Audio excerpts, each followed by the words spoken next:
Hey, welcome back to another video. So today we are going to be talking about sleep. More specifically, when you should actually go to sleep, what you should and shouldn't do before you go to sleep, and most importantly, what actually helped me to stick to this whole habit of going to sleep at the right time. So when should you actually go to sleep? Most people, when they think about this topic, they usually think something like, oh, I should probably sleep 8 hours during the week, and if I don't get enough sleep during the week, I should oversleep a bit on the weekends to just get enough sleep for my whole body to rebuild and do just a lot of regeneration during the weekend when I have more time to sleep. But this isn't really the right answer for everybody. I recently listened to a podcast called The Diary of a CEO by Stephen Bartlett, where he got a sleep expert called Stephanie Romashevsky to explain this to him. They talked a lot about sleep and every single detail, so if you want to get more information about this, please go ahead and check out Stephen's podcast. It's really excellent. So what did she actually say about this topic? Well, she mentioned that it actually doesn't really matter when you go to sleep, like if you go at 9 p.m. or 11 p.m. It doesn't really matter. The only thing that matters is when you wake up. Your rhythm needs to get used to the time when you wake up. That means, for example, let's set a time that is 6 a.m. in the morning, because 6 a.m. just is the optimal amount for you. When you wake up, you get everything ready, you head to work at around 9, and you get everything finished in the morning that you want to get finished. So you set this target of waking up at 6 a.m. in the morning. But now most people usually would do just -8, and that's when I go to sleep, which is at 10 o'clock in the night. But most people don't usually go to sleep at 10 o'clock because they want to talk to some friends, they want to watch some movies.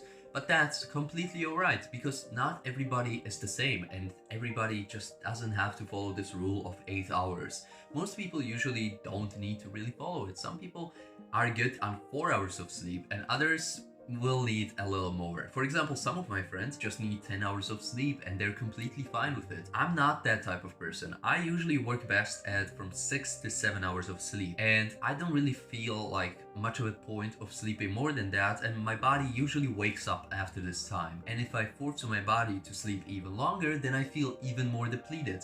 And after probably like 9 hours, I feel so out of energy that I couldn't do anything that day. So the point that comes from this is basically that you should find your ideal time of sleep. Let's set out a week, and in this week you're gonna wake up at 6 a.m. each day, but 2 days in a row you're going to go to bed at 10 a.m. Mark down on a sheet of paper how you felt after you woke up, and the next 2 days you're going to go to sleep at 9 p.m. So write down how you felt again, and after that, just the 2 next days, try for example 11 p.m. how that feels. And after this week is over, on Sunday, the 7th day, you can look at your results that you got over the week, how you felt, and you can recognize, oh, I felt the best on Wednesday. I'm gonna repeat that process and dial it down into 15-minute segments just to get enough sleep. Also, a good tip when it comes to this, I would like you to stay within 1.5 hour chunks of sleep.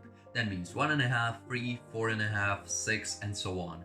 So for example, when you go to sleep, there is an amount of time that passes, and that's just light sleep. Then there's the middle part, which is deep sleep that you really want to experience and that you have your deepest dreams in and stuff like that. And it really allows all the memories and everything you learn to really settle into your brain. After that, there's another period of just light sleep. And you want to always wake up between those periods of light sleep, or if you mistimed it a bit, you can wake up during that light sleep, because you don't really want to interrupt your brain while you're in REM sleep, because it's just processing really hard all of the stuff you learned throughout the day, and you don't just want to smash it in the middle of that process and get rid of that whole procedure that was before that. Just interrupt it and then don't let it go over and just have to restart it again the next night. Hopefully after that you understood when you should go to sleep. Next up, what you shouldn't and should do before sleep. So, number 1, drinking water.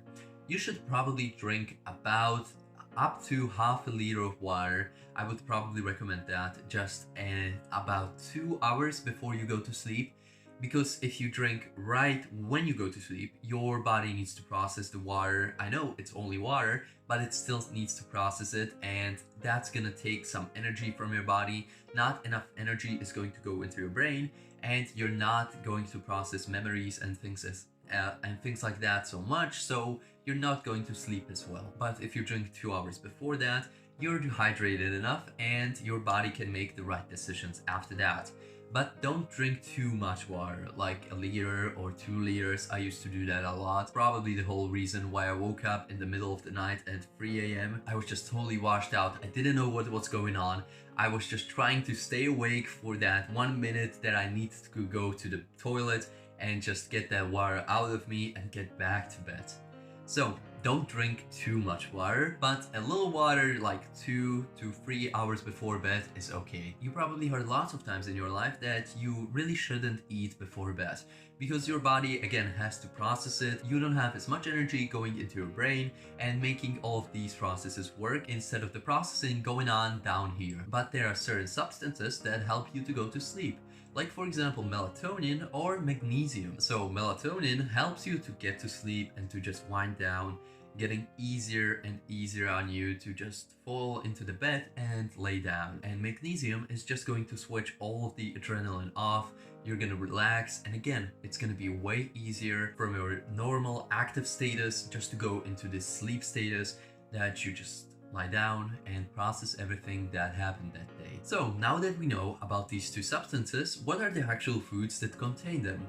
Well, for melatonin, there's honey, which I was really just not that surprised about because most people, when they have nice hot tea in the evening, they usually pair it up with honey, and that makes sleep way easier. And also something sweet to combine it with is cherries, because cherries also contain a lot of melatonin that is going to help you to go to sleep. When it comes to magnesium, then bananas and almonds have a lot of magnesium that will help you to turn off, get into that mode, and just go into your dreams. But be sure with all of these substances not to overconsume them, because again, a really high amount of these substances isn't good for you either. And especially honey and almonds have a lot of calories that you probably don't want either. But again, the rule of not eating before you go to sleep is present here, because you shouldn't really eat that much of even these substances, and especially substances with high sugar amounts or high fat amounts, because these just have a ton of calories, and calories are here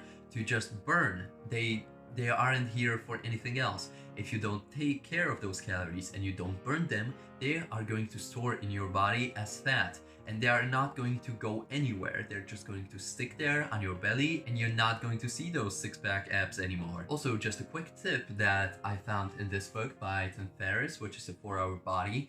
He mentions that he used a simple trick of combining honey with apple vinegar together and making just a tablespoon of it and eating it before bed. And this really helped him with some chemical processes in the body to fall asleep way easier. Also, when it comes to consumption, we need to think about our eyes, because what we consume with our eyes is sometimes even more crucial than what we consume with our mouths. What you shouldn't do before you go to bed? Yes, that's right, no screens at all.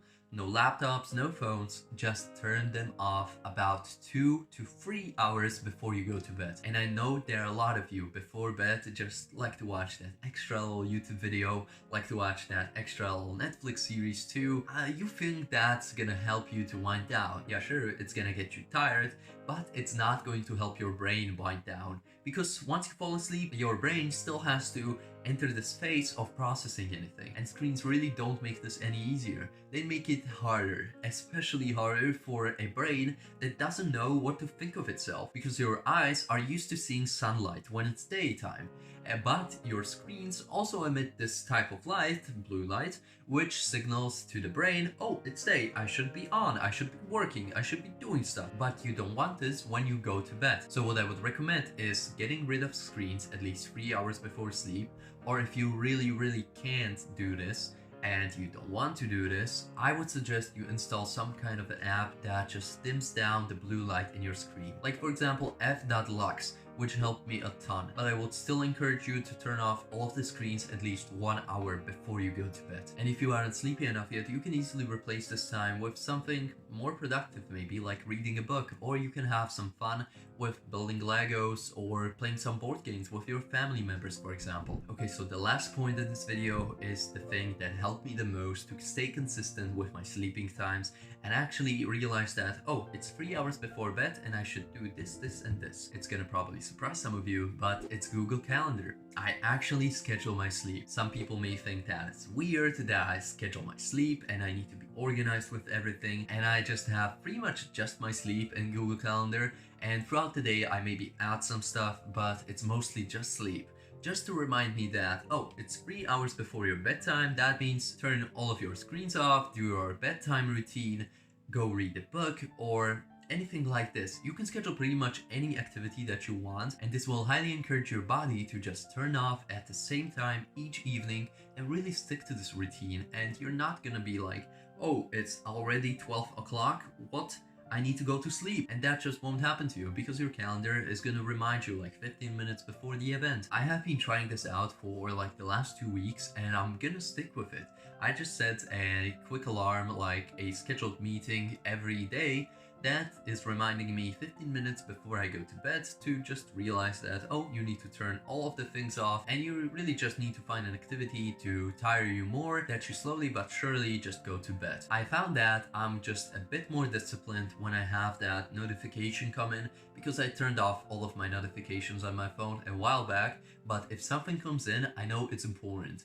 And sleep is one of the most important things to me. So I schedule my sleep, and when the notification comes in, I know that it's really important to go to sleep, really rest well, regain all of my energy, and really just concentrate on the next day. And I'm gonna get everything done. I don't need to be up till like 2 o'clock to get all of the work done, because tomorrow it's just another day. Because at least for me, I'm way more productive in the mornings than I'm in the evenings. In the evening, I usually get all of my creative ideas and I just write these down on a note block and get to them back in the morning when I have actually my energy and my focus to just get determined, focus on the stuff I have in front of me, and really do the work that I set out the night before. Also a good thing to start doing in the night, to just wind down, repeat on the day, and make sure that you actually remember the day, what you did on that day, what people you met, and things like this. It's just to journal at night. You just sum up your day in a few sentences, and this really just helps you to wind down, get all of your thoughts on the paper and get them out of your head so you don't think about them when you're in bed. Okay, so that's gonna be it for today. This was kind of a longer type of video, but I hope it helped you guys. I hope some of you are at least gonna take some advice from this video, what I've learned, what I've tested. And if you have any more suggestions, ideas, or recommendations for other people as well, please leave them down in the comments below and I'll be sure to look at them and favor the great ideas that you will have. And while you're down there commenting, just hit that subscribe button lightly and I will see you in the next one. Bye bye!